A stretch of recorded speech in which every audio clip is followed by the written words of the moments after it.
Opposite Gloves here, and today we're going to be talking about half steps. So, half steps and whole steps. This is sort of an interesting topic because a lot of people will use this to learn their major scale. We'll talk about that in a little bit. So a major scale can be built off of like the formula whole step, half step, whole step, half step.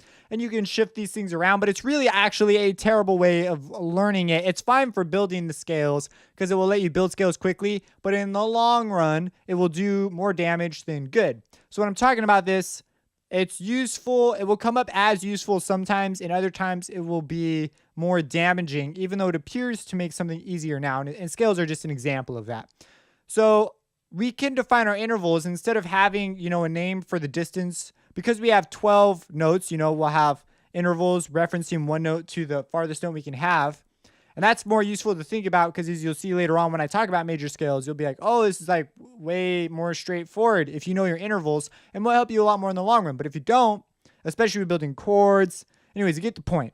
So we, instead of having that, we could have just two intervals. We could have a half step, which is you go up one note, or you could have a whole step. So this is the problem of there's no real reference point. The thing that's next to it's the reference point. But it makes things useful in other ways because now we can add them together to build up basically intervals. Every interval can be expressed as a sum of key movements. So it could be a sum of whole steps or a sum of half steps. So let's jump into this a little bit. This is useful. And like renoise, you have to think in half steps. So kind of a useful thing to know. So for example, it should be pretty straightforward because now you've had some practice with intervals and whatnot. A perfect fifth is 7 half steps, and we can even test that out. We could say, okay, here's a C, and so we go, okay, here's a half step, so this is 1 half step, 2, 3, 4, 5, 6, 7. So in this case, you haven't moved a half step till you go up one. So in intervals, because we start at unison, the note we push first is our unison, so that's the 1.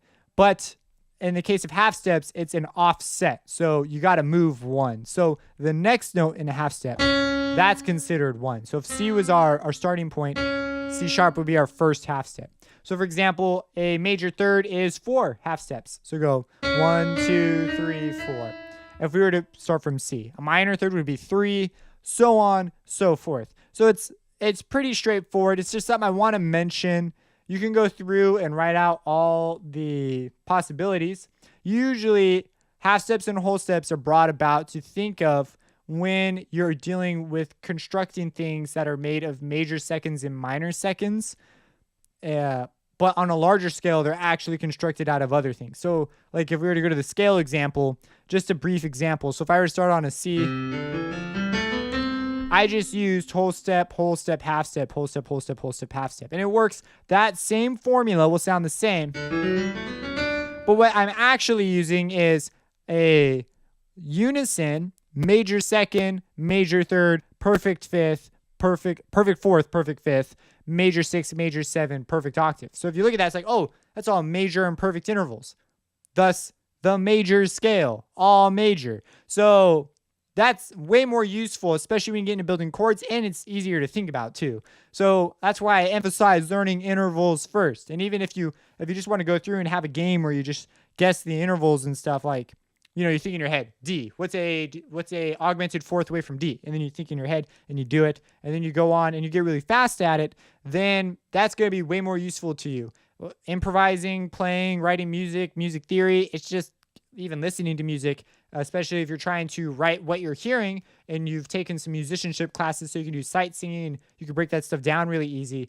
You have to know that way of thinking. Knowing this other sort of cheating ways is great, but there are uses like the whole offset thing that can be useful for analysis reasons. You can begin to look at things and notice patterns. It's useful when you're in some programs, they work that way. Like again, renoise is an example. There's not very many examples of that. So most people, you usually won't have to use it. It's just something that you know is going on in the background as a result of intervals existing. So anyways, that's a little bit about half steps, just so it's in there when people reference them, why it might not be a good idea to adopt your friend's way of making scales in class, because later on down the semester, you'll get freaking smashed when they start talking about other crap and you took the cheater's way out at the beginning. So just a little warning, at least in my opinion. You could drop your opinion down below. Maybe you've never had a problem. That's really great for you. I'm interested to see how you make your natural minor scale. Like, do you still use that formula? Because you can shift everything around and still use it. But you probably are going to end up using some form of the lowering, the lowering scheme. So I don't know.